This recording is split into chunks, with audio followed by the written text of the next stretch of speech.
In Naruto, there's a character who, if you think about it, is actually kind of weak compared to everyone else. But somehow, he became my favorite. His name is Shikamaru Nara.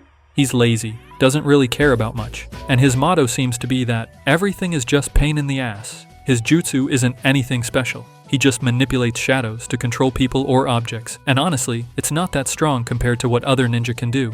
And if you notice, Shikamaru is the real friend of Naruto. He's the one quietly paying attention to Naruto and always there when he needs him. Shikamaru proves his intelligence isn't a trophy or something to brag about. It's just a tool, and he uses it to solve problems that most people can't even see coming. Think about it. Rock Lee isn't smart, but he works harder than anyone and becomes strong in his own way.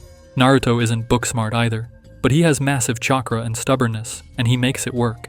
Shikamaru's tool is his brain. He doesn't try to do everything. He focuses on the right moves at the right time. That's how he beats people stronger than him. The thing that separates him from most characters is that he can deal with problems he's never faced before. It's not about memorizing jutsu or following a formula. It's about thinking on the spot, noticing patterns, and making the right decision before anyone else does. That's his real skill, and it's why he stands out in a world full of brute force and flashy attacks. Shikamaru doesn't like to do more than he has to, but somehow his laziness makes him better at thinking ahead. During the Chunin Exams, he didn't spend hours training or planning in advance.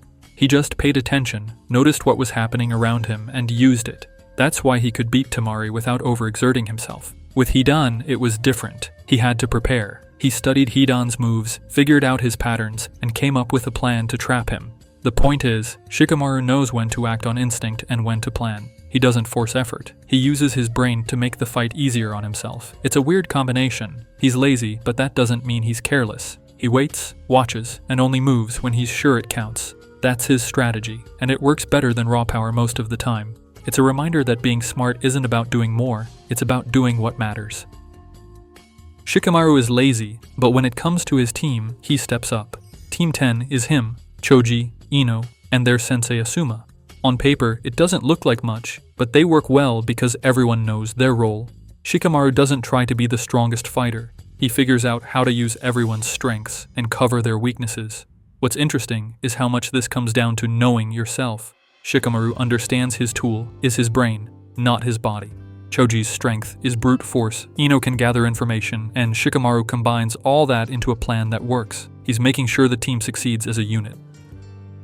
Shikamaru's bond with Asuma is another side of him that shows his intelligence isn't just about planning battles. He respects his sensei and pays attention to his teachings, but he also feels the weight of responsibility when Asuma dies. He takes that loss seriously, not for revenge, but to understand what went wrong and how to make sure his team doesn't fall into the same trap again. After Asuma's death, Shikamaru talks with his father, Shikaku. The conversation is not that long. They just play shogi, but it's meaningful.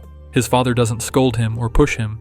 Instead, they share a quiet understanding. Shikamaru listens, reflecting and taking lessons seriously. He absorbs guidance from people he trusts and applies it when it counts. And about Naruto, Shikamaru has always had time for him. Ever since their childhood, he noticed Naruto, checked in when he could, and stuck around. Even when Naruto lost Jiraiya, Shikamaru showed him the way to let go, but not to forget.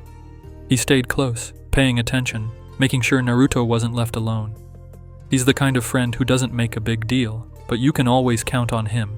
That's why you can really say he's Naruto's real friend. Shikamaru understands the danger perfectly, and to really get it, he had to go through the hard stuff. His teacher Asuma had to die for him to fully grasp Hidan and Kakuzu's skills. He had to experience the battle himself. He needed to figure out how to defeat an enemy that seemed impossible to beat at that time, so he made a strategy. Kakashi knew his place. He didn't oppose Shikamaru's plan because he understood that Shikamaru was the one best suited for this situation. He trusted him completely. Shikamaru faces Hidan and Kakuzu knowing they are dangerous together. Hidan can't die, and Kakuzu can cover him. Shikamaru figures the only way to win is to separate them, but it's risky. If it goes wrong, it will be go left quick. He stays calm, thinking several steps ahead, planning every move carefully. He watches Hidan's patterns, waits for the right moment, and then executes the plan. He lures Hidan into the trap, buries him alive, and turns the immortal's recklessness against him. Every move is calculated. Nothing is wasted. It shows us that Shikamaru can solve a problem that nobody else could handle. The fight isn't just a victory, It's proof that Shikamaru's brain is his most dangerous weapon, and that sometimes the smartest person in the room is the one you should trust to make the call when it matters most. That's the core of his intelligence. It's not about memorizing moves or copying someone else. It's about seeing a situation, understanding it, and coming up with a solution on the spot. That's why watching Shikamaru fight is satisfying. You see the gears turning in real time, and you realize his brain is his real weapon. Shikamaru isn't perfect. During the Sasuke retrieval mission, he's put in charge of making sure his friends get back safely and that Sasuke is secured. Things go wrong. Sasuke gets away, and Choji and Neji end up in critical condition. For the first time, Shikamaru feels what it's like to carry responsibility for others, and it hits him hard. He breaks down a little, but then he does what he always does best. He thinks. He analyzes what went wrong, plans what to do next, and refuses to let laziness get in the way anymore. This mission becomes a turning point. It's not about being a hero or showing off. It's about finally taking action when it counts and doing what needs to be done. This is where Shikamaru really starts to grow. He goes from someone who avoids effort whenever possible to someone who steps up when it matters.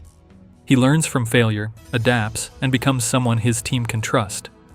His intelligence isn't just a tool in fights, it's what makes him a leader and strategist over time. By the end of the series, Shikamaru isn't just some lazy genius.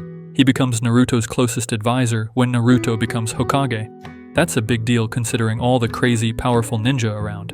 He stays the same guy at heart, still lazy, and saying everything is troublesome. But he's grown into someone people trust to make the right call when it matters. He stays close with his old team, with Naruto, and even with the next generation. And if you watch closely, you can see he's always had Naruto's back. Ever since they were kids, he made time for Naruto, quietly paying attention, checking in, and showing up when it counted. That's the kind of friend that we need. And that consistency makes him the real friend Naruto could rely on. His growth is steady. He proves that intelligence isn't about showing off or being the strongest. It's about understanding yourself, using your tools, and knowing how to work with others. Watching him over the years shows that success isn't about raw power, constant effort, or loud victories. It comes from knowing your strengths, understanding your limits, and using what you have in the smartest way possible. That's Shikamaru. He's the guy who plans, thinks ahead, and cares about the people around him. Quiet, calculated, smart enough to get the job done. If I missed something, correct me in the comments below. I would appreciate it. And what character should we deep dive next? Tell me in the comments.